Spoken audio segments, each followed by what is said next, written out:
प्यारे प्यारे भक्तों पर कृपा करने के लिए एक बार वराह बन गए। वराह माने जानते हैं आप लोग?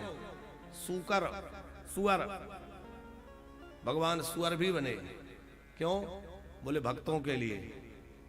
भगवान अपने भक्तों के लिए अनेक प्रकार के रूप धारण करते हैं। और देखो, भगवान इसलिए भी अलग अलग रूप धारण करते हैं ताकि सबको ये लगे कि भगवान हमारे अपने हैं। स्ववर्गे परमः प्रीति, सबको अपने अपने वर्ग में प्रीति होती है। तो पशु कहीं ये ना सोचें कि भगवान तो जो है हम पशुओं को सहज नहीं मिलेंगे, तो उनके वर्ग में भी भगवान पहुंच करके पशु बन करके माने वराह बनकर भगवान ने और कहा कि तुम लोग भी चिंता मत करो, मैं तुम्हारे वर्ग का भी हूं, मैं तुम्हें भी मिलूंगा। ब्रह्म अवर्ण है। देखो, ईश्वर को, परमात्मा को किसी जाति में, किसी वर्ण में बांटना अथवा बांधना अपराध है, उचित नहीं है। लोग कहते हैं वो राम जी तो क्षत्रिय हैं, परशुराम जी ब्राह्मण हैं, वो अमुक जी अमुक हैं, वामन भगवान ब्राह्मण हैं। देखो, उन्होंने ब्राह्मण कुल स्वीकार किया, राम जी ने क्षत्रिय कुल स्वीकार किया, लेकिन वो ब्राह्मण या क्षत्रिय वैश्य नहीं है, वो ब्रह्म है और ब्रह्म अवर्ण है, उसका कोई वर्ण नहीं है, कोई जाति नहीं है, न वह पुरुष है न वह स्त्री है, वह एक सत्ता है, एक ऊर्जा है। आज बड़े दुर्भाग्य की बात है कि हम लोगों ने भगवानों को भी जातियों में बांट लिया। ये भगवान इन जाति वालों के, ये भगवान इन जाति वालों के। अरे हम लोग तो जातियों में बटे ही हैं, पर कम से कम भैया देवताओं को तो जातियों में मत बांटो, कम से कम परमात्मा को तो जातियों में मत बांटो। भगवान सबके, सबके कल्याण के लिए आते हैं और भगवान का कोई वर्ण नहीं है।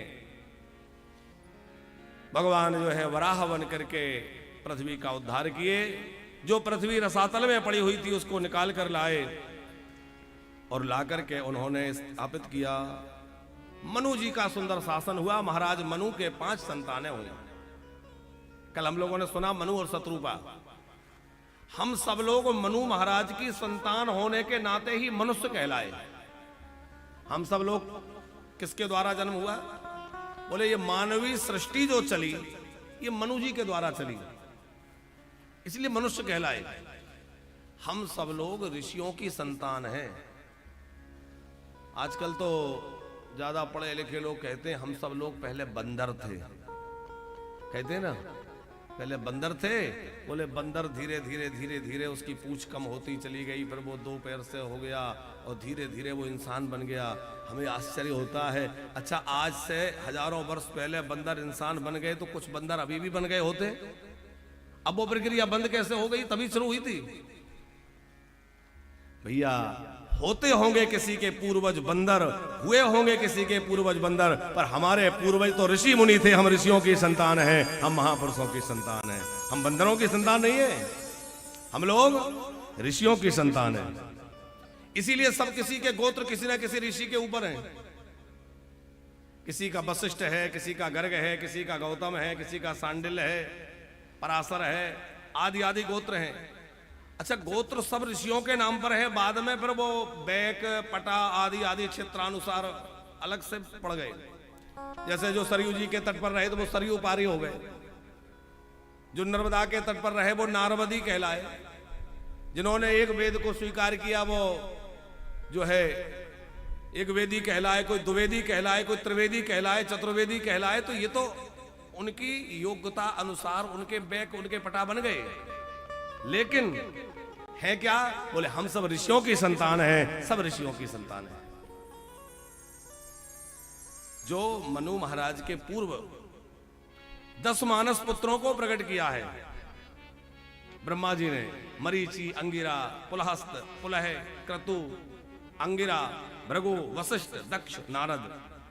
तो ये जो ऋषि हैं अथवा आगे जो सप्त ऋषि हुए, इन ऋषियों की संतानें हम सब लोग हैं। और मनुष्य का जो सृष्टि है वह मनु शत्रुपा के द्वारा आगे बढ़ी है। चूंकि मैथुनी धर्म से वहां से सृष्टि प्रारंभ हुई, तो हम लोग मनु की संतान होने के नाते मानव कहलाए। उनकी संतानें कौन कौन हुई? बोले 2 बेटे हुए, 3 बेटियां हुई। बेटे कौन कौन थे? प्रियव्रतोत्तानपादो त्रिकन्याश्च भारत आकुतिर्देवहोतिश्च प्रसूतिरिति शतमा। प्रियव्रत और उत्तानपाद 2 बेटे हुए और 3 बेटियां हुई महाराज मनु और शत्रुपा जी के। बेटियों के नाम है आकुति, देवहूति और प्रसूति। पहले बीच वाली बेटी का चरित्र सुनाया क्योंकि इनका बड़ा दिव्य चरित्र है, साक्षात भगवान इनके पुत्र बन के आए। इनका नाम है देवहूति। ब्रह्मा जी की छाया से एक ऋषि प्रकट हुए हैं जिनका नाम है करदम। और करदम का मतलब होता है जो इंद्रियों का दमन करते, पूरी तरह इंद्रियों को जिसने अपने बस में कर रखा है वह है करदम। करदम ऋषि ने 10,000 वर्षों तक सरस्वती नदी के तट पर जाकर घोर तपस्या करी। उनकी कठोर तपस्या से प्रसन्न होकर के भगवान प्रकट हुए और कहा कि वरदान मांगो। करदम जी बोले भगवान वरदान में मुझे कुछ भी नहीं चाहिए, बस मेरे पिताजी ब्रह्मा जी की मुझे आज्ञा है कि सृष्टि का विस्तार करो और मैं इस चक्र में पड़ना नहीं चाहता, क्योंकि मोह में कहीं फंस गया तो बार बार जन्मने मरने के चक्कर में पड़ जाऊंगा। इसलिए आप कृपा करके मुझे ऐसा वरदान दीजिए कि मैं इस चक्र में पड़ूं तो सही पर बंधूं नहीं, मोह मुझे बांधे ना। भगवान बोले चिंता मत करो, तुम्हारा दाम्पत्य साधारण नहीं होगा, तुम्हारी जो धर्म पत्नी होगी वो महान पतिव्रता, महान विदुषी, विद्वान और बड़ी ही सात्विक विचारों वाली होगी। कौन होगी महाराज? बोले वो होगी महाराज मनु की बेटी देवहूति। और तुम्हारे यहां साक्षात पुत्र के रूप में मैं स्वयं आऊंगा, मैं स्वयं तुम्हारा बेटा बन के आऊंगा।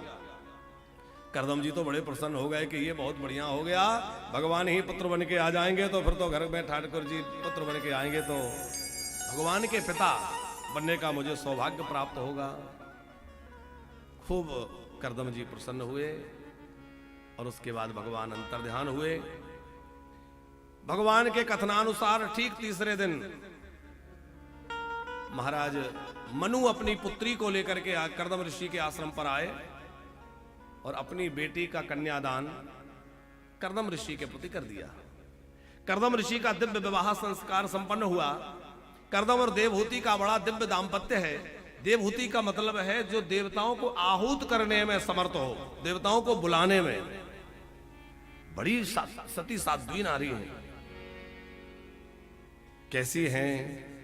पित्राभ्याम प्रशस्ते साध्वी पति को विदा नित्यं पर्यचरत प्रीत्या भवानि भवम प्रभुम। नित्य प्रति अपने पति के चरणों की सेवा करती हैं, नित्य प्रति अपने पति का आदर सत्कार सेवा शुश्रूषा से उनको प्रसन्न करती हैं। लेकिन एक दिन क्या हुआ, ध्यान से सुनना। करदम ऋषि ध्यान में बैठे, उनका तो अंतःकरण निर्मल है, समाधि लग गई। और करदम ऋषि की समाधि लगी तो कोई 2, 4, 10 दिन की नहीं लगी, कई वर्षों तक समाधि में बैठे रहे, समाधि खुली नहीं। अब देवहूति जी जल का लोटा लेके खड़ी रहती हैं कि कब समाधि खुले, जल मांगेंगे। गर्मी होती है तो छाता लगा लेती हैं कहीं धूप ना लगे, वर्षा होती है तो कुछ छाया कर देती हैं। इस तरह से कई वर्षों तक तपस्या में बैठे रहे और समाधिस्थ रहे। करदम ऋषि जब आंखें खोली तो देखा सामने जल का लोटा लेकर देवी खड़ी हैं, जिनके बाल जो है जटा बन चुके हैं, शरीर सूख गया है, झुर्रियां पड़ गई हैं। देवी मैंने पहचाना नहीं। अब इतने दिन समाधि को हो गए, ऐसी अंतर्मुखी वृत्ति हो गई कि पत्नी को ही नहीं पहचान रहे। विवाह हुआ था, थोड़े देर बाद समाधि में चले और नहीं पहचान रहे। अरे मैं आपकी पत्नी महाराज मनु की बेटी, मेरे पिता आपके प्रति मेरा दान करके गए। ओ देवी, इतने दिनों तक तुम कष्ट सहती हुई यहां खड़ी रही, वो क्या दशा बना ली तुमने? मनु जी ने कहा अब चिंता मत करो, अब ऐसा करो उस सरोवर में जाके स्नान करो, गोता लगाओ। एक तपस्या का बल देखिए, एक महात्मा की तपस्या का बल कितना है। जैसे ही सरोवर में स्नान करने के लिए देवहूति जी गई तो वहां हजारों सेविकाएं प्रकट हो गईं, जो अंगराग लगा करके, ओबटन लगा के उनको बड़े अच्छे से स्नान कराने लगी, उनकी जटाओं को सुलझा दिया, उनको बड़े नूतन दिव्य सुंदर अलंकार और वस्त्र धारण करा दिए और सज धज के जैसे तैयार हुई। तो महात्मा कर्दम ने अपनी तपस्या के प्रभाव से योग बल के द्वारा एक दिव्य विमान प्रकट किया। और नन्ना जी ऐसा विमान था जो आज तक कोई वैज्ञानिक नहीं बना पाया। ईंधन का कोई चक्कर नहीं, ना डीजल डले ना पेट्रोल, तो उसमें पायलट की भी जरूरत नहीं, मन की गति से चलता है। मन में बैठने वाले की इच्छा हुई कि अमुक जगह चले, वहीं चला जाएगा। जितने लोग बैठने वाले होंगे उतना बड़ा हो जाएगा, अपने आप छोटा बड़ा होता है पुष्पक विमान की तरह।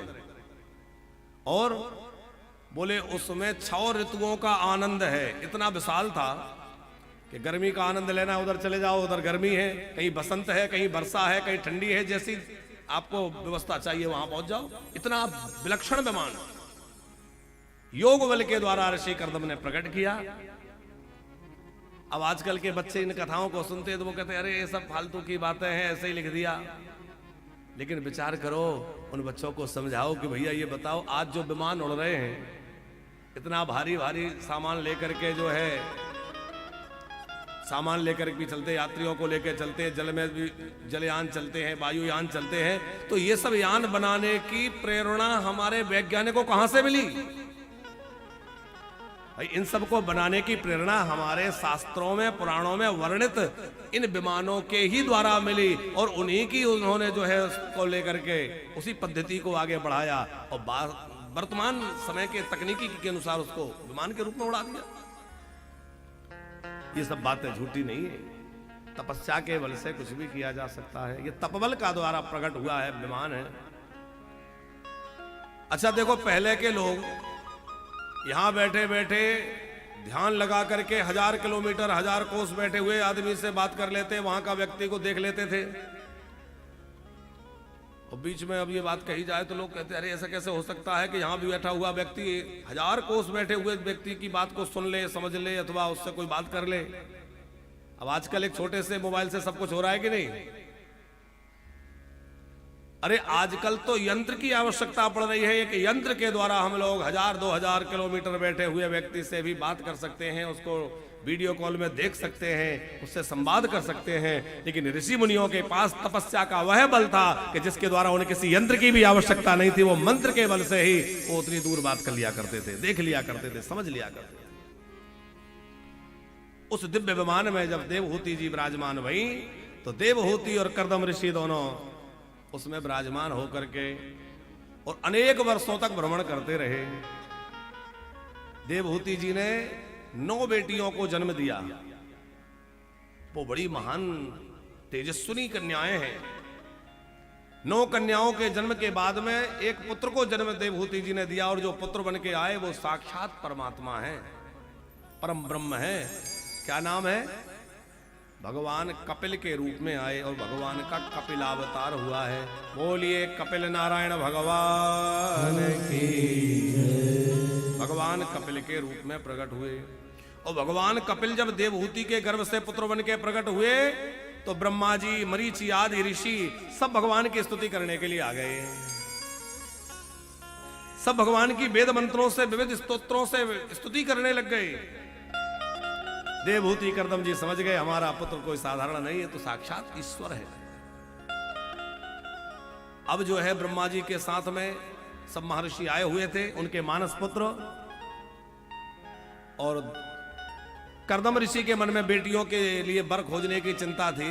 ब्रह्मा जी ने कहा कि कहीं खोजने जाने की आवश्यकता नहीं है, ये जो मेरे साथ ऋषि हैं, महात्मा हैं, इन्हीं के साथ विवाह कर दो। तो कला नाम की जो बेटी थी देवहूति जी की, वो मरीचि ऋषि के साथ विवाह कर दिया गया। अनुसुईया नाम की जो बेटी थी वो अत्रि ऋषि के साथ विवाह किया गया। अनुसुईया का नाम आपने सबने सुना होगा, महान पतिव्रता अनुसुईया, जिन्होंने तीनों देवताओं को छोटे छोटे बालक बना लिए, जिनके पातिव्रत के प्रभाव से परमात्मा भी जिनके अधीन हो गए और जिनकी गोद में खेलने के लिए लालायित हो पड़े। देखो भगवान तो आज भी हमारे घर में दिव्य आत्माएं हमारे घर में आने के लिए आतुर हैं। नन्ना, हमारे पूज्य गुरुदेव भगवान कहते हैं कि अंतरिक्ष में हजारों दिव्य आत्माएं जन्म लेने के लिए घूम रही हैं। वो चाहते हैं कि हमें जन्म मिले, अवतार मिले, फिर क्यों जन्म नहीं ले रही? बोले उनको वैसे योग्य माता पिता नहीं मिल रहे। भाई कोई ऐसी माँ तो हो जिसका उतना शुद्ध दिव्य आचरण हो और जो भगवान को अथवा उन दिव्य महापुरुषों को अपनी कोख में धारण करने का सामर्थ्य रखती हो। कोई सच्चरित्र, कोई चरित्रवान, विवेकवान, कोई ऐसा धर्मज्ञ पुरुष तो मिले जिसके पुत्र बनके वो दिव्य आत्माएं प्रकट हों। हम लोग अपने दाम्पत्य को ऐसा बनाएं कि वह दिव्य आत्माएं भी हमारे घर में पुत्र बनके आने के लिए लालायित हो जाएं और महापुरुष हमारे घर में पुत्र बनकर के आए, संतान बनकर के आए। अब हमारा जीवन तो बिल्कुल पापमय हो गया है। झूठ बोलना, कपट करना, ये करना, छल करना, दुनिया का प्रपंच करना, ऊट पटांग खाना पीना, सब कुछ कर रहे हैं। और चाह ये कर रहे हैं कि हमारे घर में जो बच्चे हों वो बड़े अच्छे हों, हमारे घर के बच्चे तेजस्वी हों, हमारे घर के बच्चे जो है वो बड़े विद्वान बने, ये बने, वो बने, धर्मज्ञ बने। कहां से बनेंगे? हमारा जीवन वैसा नहीं है। तो पहले हमें अपना जीवन सुधारना होगा, तभी बच्चों का जीवन अच्छा होगा, क्योंकि दिव्य आत्माएं तभी हमारे घर में प्रकट होंगी। अनुसुईया जी का जीवन बड़ा ही पवित्र है। अत्रि जी से विवाह हुआ तो साक्षात तीनों देवता पुत्र बन के प्रकट हुए हैं। भगवान नारायण के अंश से दत्तात्रेय जी प्रकट हुए, भगवान शिव के अंश से दुर्वासा जी पुत्र के रूप में आए और ब्रह्मा जी के अंश से चंद्रमा इनके पुत्र बनकर के आए। और इस प्रकार अनुसुईया और अत्रि जी का दिव्य चरित्र सुखदेव जी ने सुनाया। माता देवहूति की बेटी श्रद्धा जो है वो अंगिरा ऋषि को ब्याही गई। हविर्भु पुलहस्त ऋषि को, गति पुलहे को, क्रिया क्रतु ऋषि को, ख्याति नाम की बेटी भृगु ऋषि को ब्याही गई। अरुणधति नाम की बेटी वशिष्ठ जी को ब्याही गई, जो राम जी के कुल पुरोहित हैं, सूर्यवंश के कुल पुरोहित हैं। आदि पुरुष से लेकर के जब से सूर्यवंश प्रारंभ हुआ है, वशिष्ठ जी कुल गुरु हैं। इनकी पत्नी का नाम है अरुणधति। यह माता देवहूति की पुत्री हैं। शांति नाम की बेटी अथर्वा ऋषि को ब्याही गई। अब बेटियों का विवाह हो गए, बेटियां तो अपने अपने ससुराल चली गई। घर में देवहूति जी, कर्दम जी और पुत्र कपिल तीनों रह गए, सब चले गए।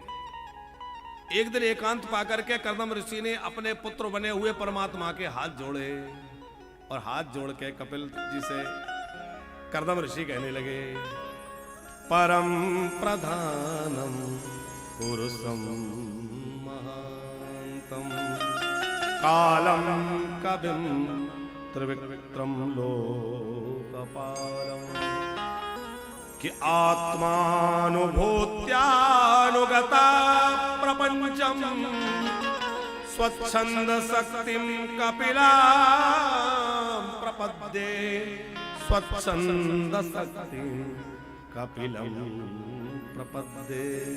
हे कपिल नारायण प्रभो, आप स्वेच्छा से ही शरीर धारण करके मेरे पुत्र बने हैं। हे परम पुरुष प्रधान पुरुष प्रभो, आपकी जय हो। बड़ी सुंदर स्तुति कर्दम जी ने भगवान की और कहा कि भगवान अब मुझे आज्ञा दीजिए, मैं सन्यास ग्रहण करूं। अपनी पत्नी देवहूति से भी सन्यास की आज्ञा लेकर के और वन में चले गए।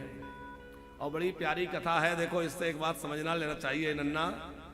क्या कर्दम ऋषि के जीवन में किस बात की कमी है?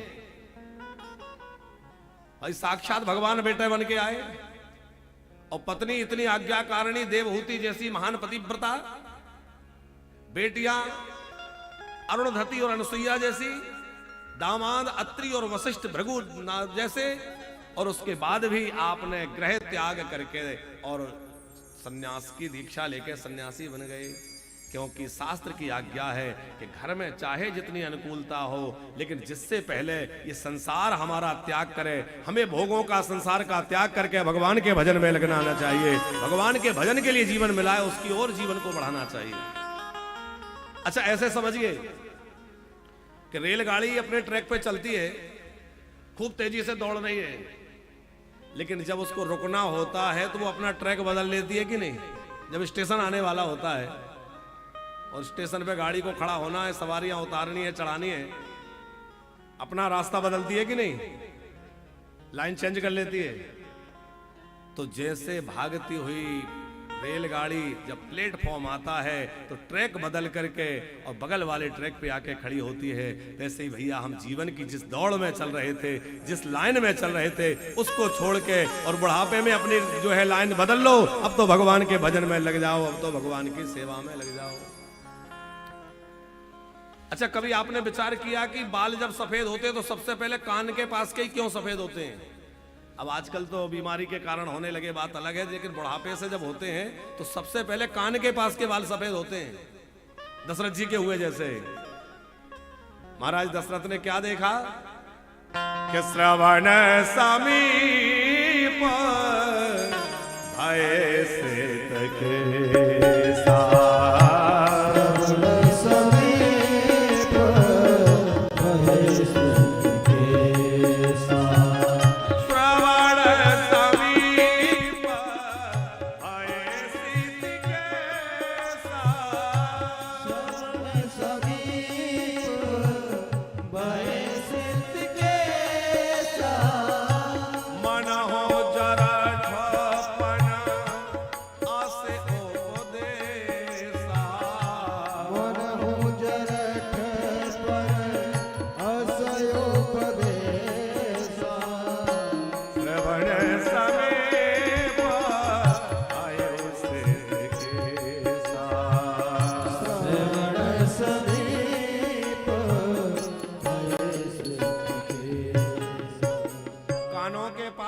सफेद हो गए। दशरथ जी ने देखा और बुढ़ापा कह रहा है कि अब ये सब छोड़ो, राजपाट राम जी को प्रदान कर दो। कान के पास ही क्यों सफेद होते? बोले बाल कान में आके कुछ कहते हैं। नन्ना जी क्या कहते हैं? बाल कहते हैं कि हम और तुम एक साथ जन्मे, पहले भी हम बाल थे और जब तुम भी बाल थे, अब हम बाल अभी भी बाल हैं और तुम वृद्ध होने लगे हो, बड़े हो गए हो, लेकिन हमने अपना रंग बदल लिया, काले को छोड़ करके अब हम सफेद होने लगे। तुम भी अपना रंग ढंग बदल लो और काले कारनामे छोड़ के भगवान के भजन में लग जाओ।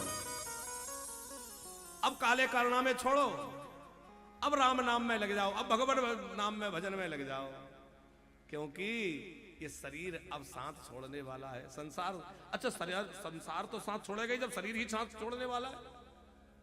तो भैया अब क्या करें? बोले अब तन की चादर पुरानी हो गई है, अब राम नाम का आश्रय।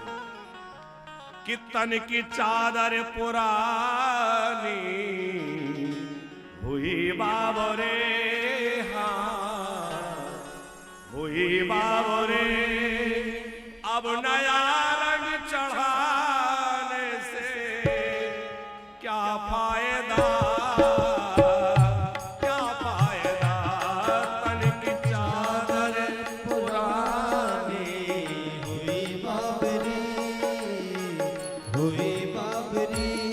अब नया रंग चढ़ाने से क्या फायदा, क्या फायदा।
चले, बस ना चले।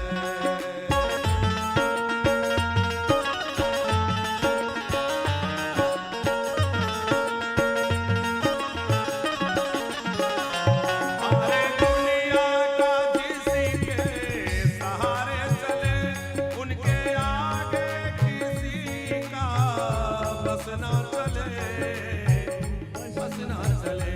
आना जाना तो दुनिया का दस्तूर है, दस्तूर है। मोह ममता में फंसने से क्या फायदा, क्या फायदा। तन की चादर पुरानी हुई बाबरे, हुई बाबरे। अब नया रंग चढ़ाने से क्या फायदा, क्या फायदा। क्या फायदा, क्या फायदा। क्या फायदा, क्या फायदा। कितना भी इसमें नए रंग चढ़ा लो भैया, एक दिन फीकी पड़नी है। इसलिए रंग चढ़ाना है, लेकिन कौन सा रंग चढ़ाना है। मीरा जी कहती हैं मैं तो श्याम के रंग में रंग गई। और देखो सारे रंग दूसरा, सारे रंग ऐसे हैं जिनके ऊपर दूजा रंग चढ़ जाता है, पर श्याम रंग के ऊपर चढ़त ना दूजो रंग। तो भैया अपने जीवन में बहुत रंग चढ़ाए, बहुत रंगों में रंगे रहे, लेकिन अब जो जीवन की सांझ आने वाली है और बाल सफेद होके कह रहे हैं कि भैया काले काम छोड़ के और श्याम के रंग में रंग जाओ, गोविंद के रंग में रंग जाओ।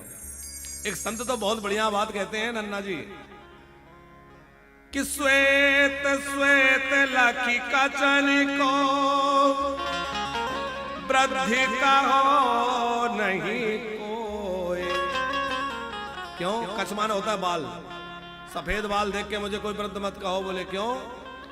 खोजन में घन श्याम के गई श्यामता खोए। बोले काले कन्हैया को ढूंढते ढूंढते मेरी श्यामता चली गई। करदम ऋषि घर में सारी अनुकूलता के बावजूद संन्यास लेकर के और अपनी पत्नी से आज्ञा लेकर के वन में चले गए। अब पतिदेव वन में चले गए तो घर में कौन रह गया? देवहूति जी और कपिल भगवान, बस दो लोग रह गए। देवहूति जी बड़ी विदुषी हैं, उन्होंने विचार किया कि परमात्मा मेरे पुत्र बने हैं तो मुझे निश्चित ही इनसे ज्ञान उपदेश ग्रहण करना चाहिए। एक दिन देवहूति मैया हाथ जोड़कर कपिल जी के सामने बैठ गई और प्रणाम करके कहने लगी निर्भिन्ना नितिरम भूमन असद इंद्रिय तर्शना येन संभाव्यमानेन प्रपन्नाधाम तमः प्रभो। हे भगवान, आप मेरे मोह और ममता के बंधन को काट दीजिए। देवहूति जी कह रही हैं तम त्वं गताहं शरणं शरण्यं स्वभ्रात संसार तरो कुठारम। हे प्रभु, आप कुठार लेके, कुठार बोलते कुल्हाड़ी को, और आप ज्ञान रूपी कुल्हाड़ी लेकर के और मेरे ममता के बंधन को काट दीजिए। भगवान ने कहा क्या मतलब? बोले मेरा संसार में जो मोह बंधा हुआ है उसको आप निवृत्त कर दीजिए। कुंती माता ने भी भगवान से यही मांगा है, प्रभु वृषणियों में और पांडवों में मेरी जो प्रीति है, मेरा जो मोह ममता है, उसको आप छिन्न भिन्न कर दीजिए। क्योंकि ममता तरुण तमी अंधियारी राग द्वेष ओलोक सुख ममता करुण तमी अध्याय। ममता जब तक जीवन में रहेगी वो एक रात्रि की तरह है। जैसे रात्रि रहेगी तो उल्लू आते रहेंगे और दिन होगा तो वो कहीं छिप जाएंगे, निकल के बाहर आने वाले नहीं है। उसी प्रकार जीवन में ममता रूपी रात्रि रहेगी तो राग और द्वेष के उलूक आते रहेंगे और भैया ज्ञान का सूर्य उदित हो जाएगा तो वो मोह रूपी वो सब भाग जाएंगे, वो उलूक भाग जाएंगे। भगवान कपिल नारायण से देवहूति जी ने पूछा ये इंद्रियों की तृप्ति कैसे हो, क्योंकि इन इंद्रियों को मैंने कामुक विमान में रहकर इतना भोग प्रदान किए पर इनकी तृप्ति नहीं हुई, अभी भी इनके अंदर और भोग भोगने की लालसा, ये कैसे मिटे। तब कपिल जी बोले माता जी कभी घी डालने से आग बुझती है? अरे आप कितना भी घी डालिए आग बुझेगी नहीं और बढ़ेगी। उसी प्रकार ये भोग हैं, आप जितना भोग भोगेंगे कभी मन भरेगा नहीं बल्कि और ज्यादा भोग भोगने के लिए लालसा बढ़ती चली जाएगी। भोगा न भुक्ता वयमेव भुक्ता और तृष्णा न जीर्णा वयमेव जीर्णा। कभी भोग कम नहीं पड़ते, हम ही कमजोर हो जाते हैं।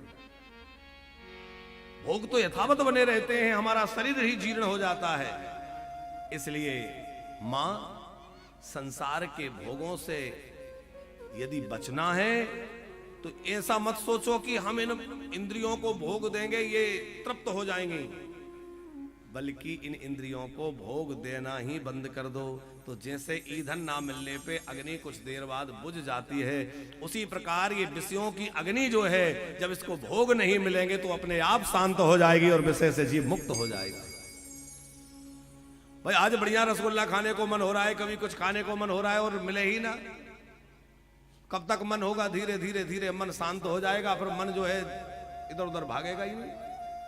उसको वही अभ्यास हो जाएगा सत्तू खाने का, दलिया खाने का है। और आज बढ़िया पकौड़ी बन रही है, कल कचौड़ी बन रही है, आज पराठे बन रहे हैं, आज अमुक बन रहा है। रोज नए नए फरमाइशें होंगी मन की कि आज तो भैया अमुक बने, आज ये हो जाए। होता है कि नहीं ऐसा?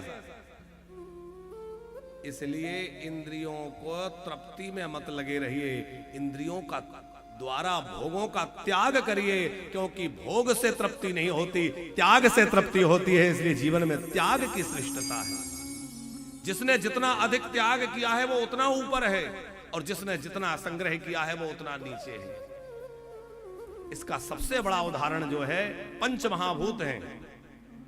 बहुत ध्यान से सुनिएगा। पृथ्वी सबसे नीचे है पंच महाभूतों में। पृथ्वी, जल, अग्नि, वायु, आकाश, ये पांच महाभूत हैं। इन पंच महाभूतों में सबसे नीचे कौन है? पृथ्वी। क्योंकि पृथ्वी ने पांचों को ग्रहण कर रखा है। रूप, रस, गंध, शब्द, स्पर्श, ये पांच तन्मात्राएं हैं। पृथ्वी ने पांचों को ग्रहण कर रखा है, इसलिए पृथ्वी की स्थिति सबसे नीचे है। और जल की स्थिति उससे ऊपर है। तो जल ने एक का त्याग कर दिया, किसका? गंध का। जल में गंध नहीं है, अलग से कोई सुगंध दुर्गंध मिल जाए बात अलग है, जल की अपनी कोई गंध नहीं है। रूप भी है उसमें, स्पर्श भी है, रस भी है, जल है तो रस तो है ही, लेकिन उसमें गंध नहीं है, शब्द भी है।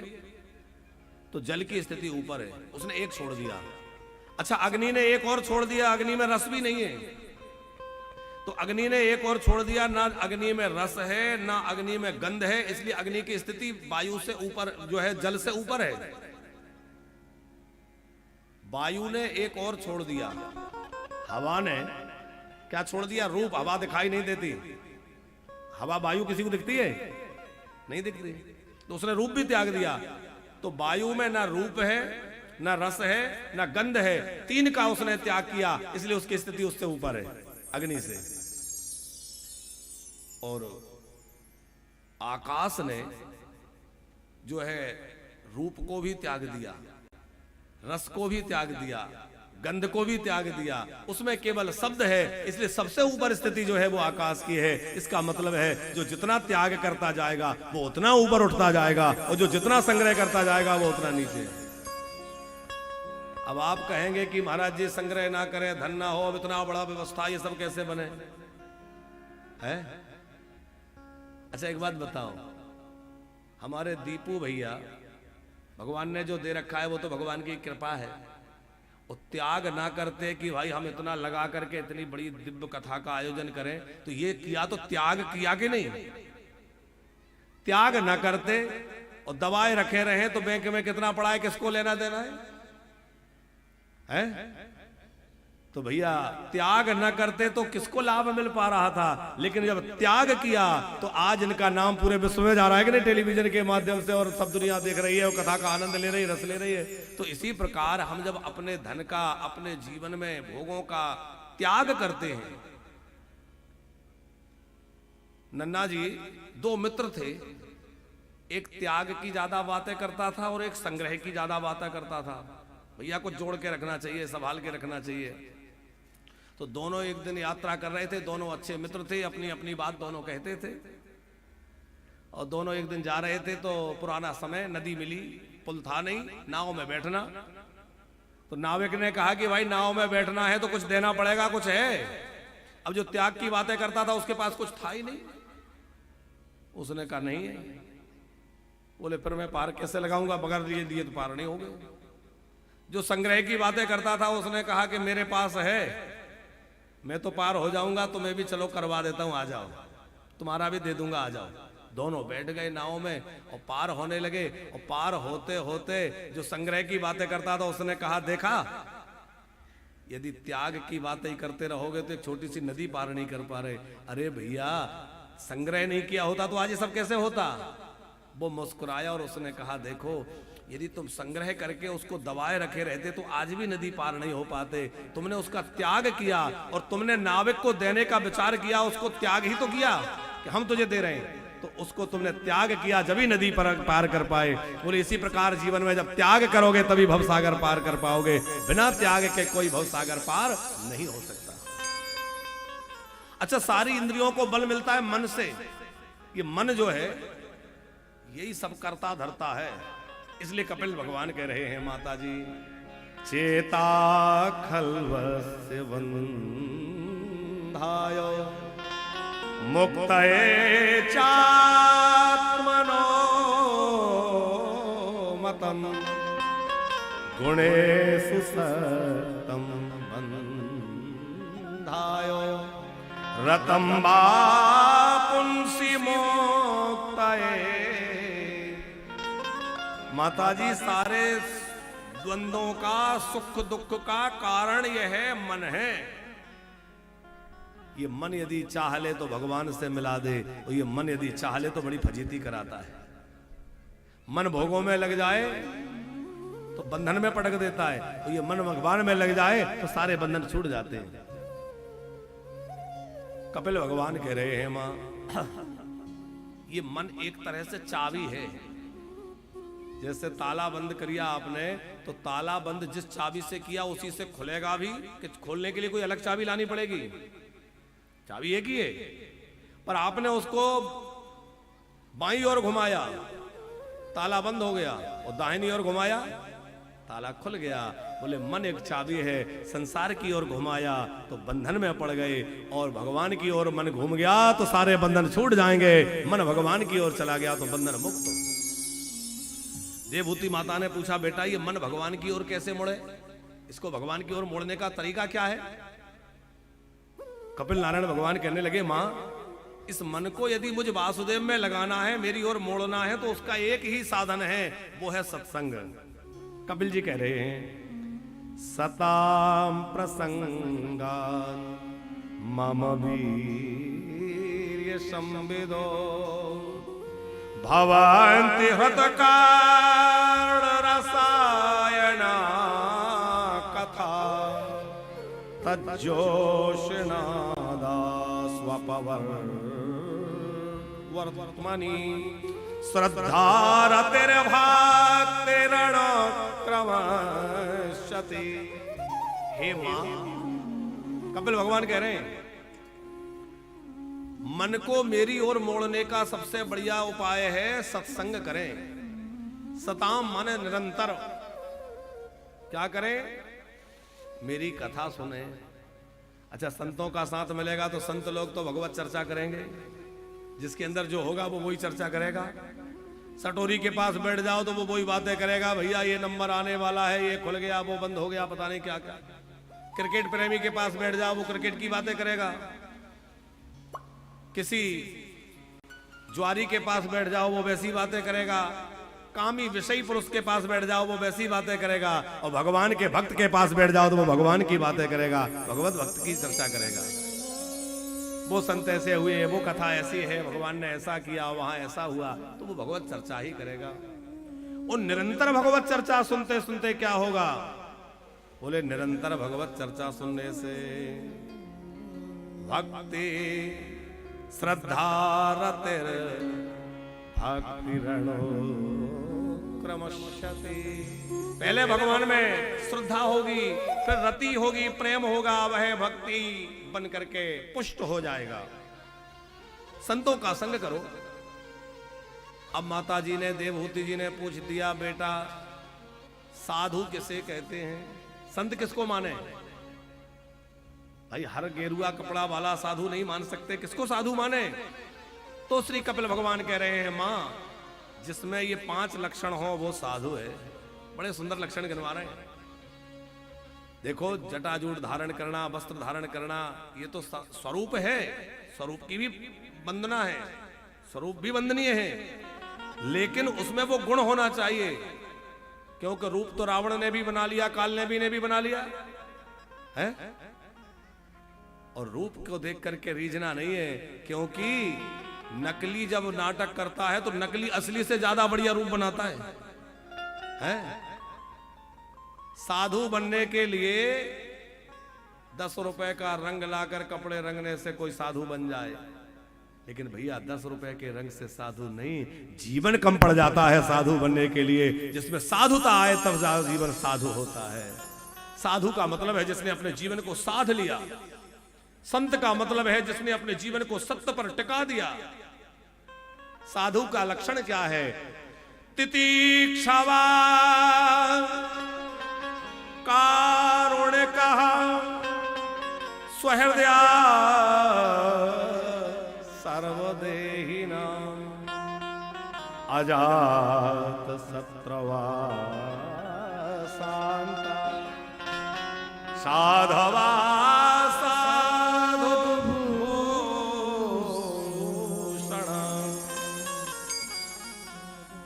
साधु पुरुषों का पहला लक्षण है सहनशीलता। कोई माला पहनाए, आरती उतारे तो बहुत ज्यादा प्रसन्न नहीं हो, और कोई गाली दे दे, धक्के मार के निकाल दे तो दुखी ना हो, वो साधु है। कोई खूब प्रशंसा करे तो हर्षित ना हो, और कोई निंदा करे तो परेशान ना हो, वो साधु है।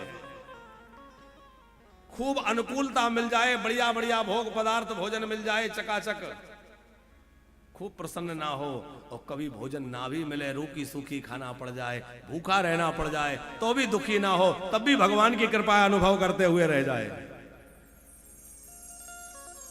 एक बार स्वामी रामकृष्ण परमहंस जी से किसी ने पूछा, नन्ना जी कि साधु किसे कहते हैं? उन्होंने कहा, पहले तुम बताओ, तुमने क्या सोच रखा है, साधु कौन है? बोले, मैंने तो ये सोचा है कि जो मिल जाए तो खा ले, और ना मिले तो ना खाए बैठा रहे, वो साधु है। तो उन्होंने, परमहंस जी ने फटकारा, बोले ये कोई साधु की परिभाषा है कि कुत्ते की परिभाषा है?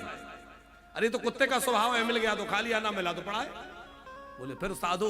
बोले साधु वो है, ना मिले तो कहे कि भगवान ने व्रत करने का अवसर दिया है, और मिल जाए तो जो सबको बांट के खाए उसे साधु कहते हैं, जो दूसरों को खिला के खाए।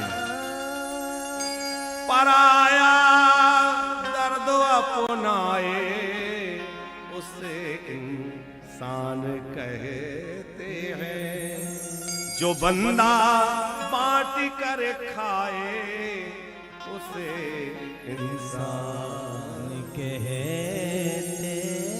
अरे भैया, साधु की परिभाषा तो बड़ी ऊंची। बोले इंसान ही वो है जो दूसरे इंसान के काम आए, जो दूसरे के काम ना आए उसको हम इंसान कैसे कहें? जो काम गरीबों कि आए इंसान उसे हम कहते हैं, जो काम करीमों के आए इंसान उसे हम कहते हैं। निश दिन जो हरि गुण गान करे, निश दिन जो हरि गुण गान करे, इंसान उसे हम कहते हैं। ओ इंसान उसे हम कहते हैं।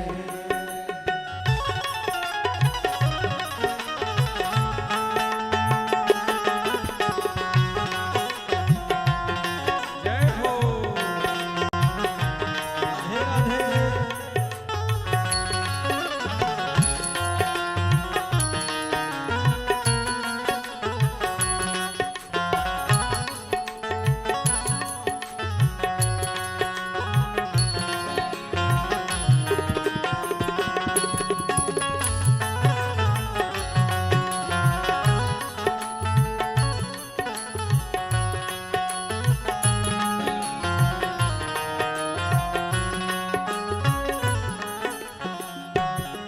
कर 420 बंदों से इंसान नहीं शैतान है वो। ओ इंसान नहीं शैतान है वो। इंसान नहीं शैतान है वो। भूला है जो अपने मालिक को, भूला है जो अपने मालिक को। हैवान उसे हम कहते हैं। ओ हैवान उसे हम कहते हैं। जिस दिल में हरि का नाम न हो, शैतान उसे हम कहते हैं। ओ शैतान उसे हम कहते हैं।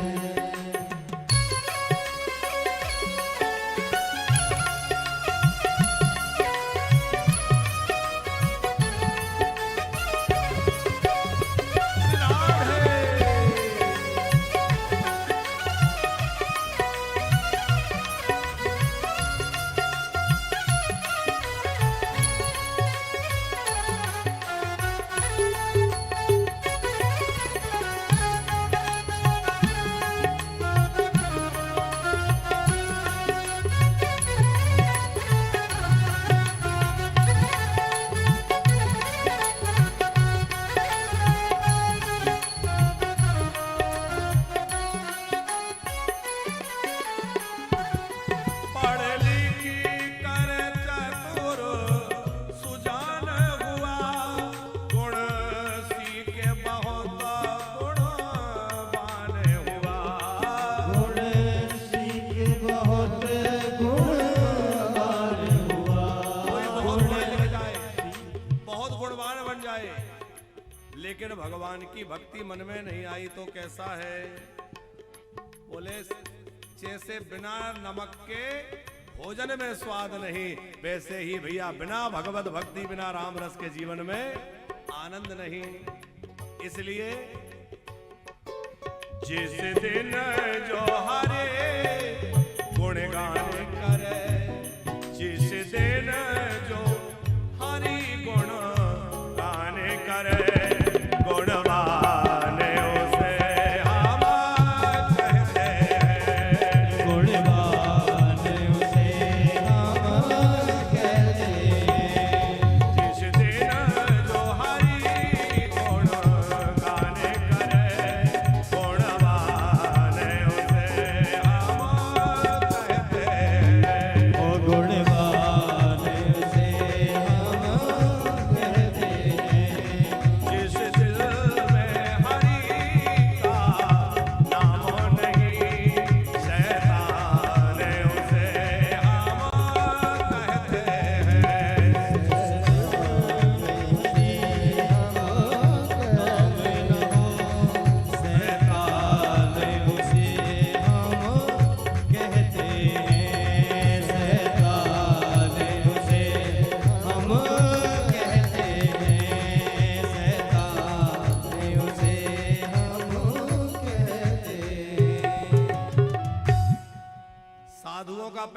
लक्षण क्या है? तितीक्षा, माने सहनशीलता। सुख में भूलो मति, दुख में भूलो मति। सुख में ज्यादा सुखी नहीं आनंद, अरे अब बड़ा आनंद आ गया भाई, और दुख में ज्यादा परेशान मत हो, है? दूसरा साधु का लक्षण क्या है? कारुणिक, जिसमें करुणा बहुत हो। संतों में भगवान से भी ज्यादा करुणा होती है। नन्ना जी, आप कहेंगे कि भगवान तो करुणा सागर हैं, पर भगवान से ज्यादा करुणा संतों में कैसे होगी? बोले भगवान करुणा सागर तो हैं, पर भगवान करुणा तब करते हैं जब भगवान से कोई प्रार्थना करे कि हे दीन बंधो, हे करुणा सिंधो, करुणा कीजिए। लेकिन संतों से कहना नहीं पड़ता। और उदाहरण, आप तो खूब रामचरित पढ़ते हैं, हमारे नन्ना बड़े अच्छे भगवत भक्त हैं। तो नन्ना जी, जब वो जयंत ने, इंद्र के पुत्र ने कौआ बन के और जानकी जी के पैर में चोंच मार दी, और चोंच मार करके भागा। राम जी ने सीख का बाण छोड़ा, सब जगह गया, किसी ने उसकी सहायता नहीं की। और नारद जी को उसने निकलते देखा तो उधर प्रणाम भी नहीं किया, सोचा कि मेरे पिता इंद्र नहीं बचा पाए, ब्रह्मा जी शंकर जी मेरी रक्षा नहीं कर पाए, तो ये बाबा जी क्या करेंगे? संतों में कोई भाव नहीं था। लेकिन संत नारद जी तो संत हैं, हृदय में करुणा आ गई। और करुणा आते ही क्या किया? नारद देखो बिकल जयंता, दया लागी को मल चित संता। नारद देखो, नारद जी ने जयंत को बिकल देखा तो हृदय कोमल है, चित्त में करुणा आ गई, और कहा कि राम जी के शरण में चला जा, बचा दिया। और भगवान के संदर्भ में कथा क्या है? बोले जब ठाकुर जी वृंदावन में लीला कर रहे हैं तो एक बार नंद बाबा को एक अजगर ने पकड़ लिया। कथा आपने सुनी होगी। नंद बाबा को अजगर ने पकड़ लिया और अजगर को, नंद बाबा को ग्रसने लगा, निकले जा रहा था। सारे ब्रजवासी लाठी डंडा मार रहे हैं अजगर को, पर छोड़ नहीं रहा नंद बाबा को। सब कोई प्रयास कर रहे हैं, पर श्री कृष्ण ने प्रयास नहीं किया छुड़ाने का। नंद बाबा को लगा भाई ये तो पूरा ही निकले जा रहा है, यहां तक निकल लिया। तो नंद बाबा ने कहा, अरे कन्हैया, कहां है कन्हैया? ठाकुर जी दौड़ के आए और स्पर्श करते ही वो अजगर जो है उसकी देह छूट गई, मुक्त होकर के वह श्राप से भगवत धाम चला गया। बाबा मुक्त हो गए और बाबा ने कहा, क्यों रे कन्हैया, सब कोई मेरी रक्षा के लिए दौड़ रहे थे, सब कोई अपना अपना जोर लगा रहे थे, पर तू क्यों नहीं आया? कन्हैया बोले, बाबा मैं सहायता तो करता हूं, पर तब करता हूं जब जीव मेरे से इच्छा करता है, मेरे से प्रार्थना करता है, तभी मैं कृपा करता हूं। रक्षा अपेक्षा उपेक्षते, बोले रक्षा करने के लिए मुझसे कोई अपेक्षा करे तो करता हूं। तो भगवान से तो प्रार्थना करो तो भगवान करुणा करते हैं, पर संत से प्रार्थना करने की बात नहीं है। संत तो अपने आप करुणा बरसा देते हैं, जब जीव को दुखी देखते हैं तो उनकी करुणा बरस पड़ती है। संत का जीवन कैसा है? बोले संत का स्वभाव माखन से भी ज्यादा कोमल है। माखन भी कोमल तो होता है, लेकिन माखन जो है वो कब पिघलता है? जब खुद पर ताप लगता है। आपके घर में फ्रिज में माखन रखा है, कितनी जोर की भीषण गर्मी पड़ती रहे, पिघलेगा? तो वो तो ठंडक में रखा है। अपने ऊपर ताप लगने पे माखन पिघलता है, पर संत, बोले संत अपने ताप से, अपने दुख से नहीं पिघलता, लेकिन संसार को, समाज को दुखी देखकर संत पिघल जाता है, क्योंकि दूसरों का दुख उससे देखा नहीं जाता। दूसरों के दुख को देखकर संत पिघलता है।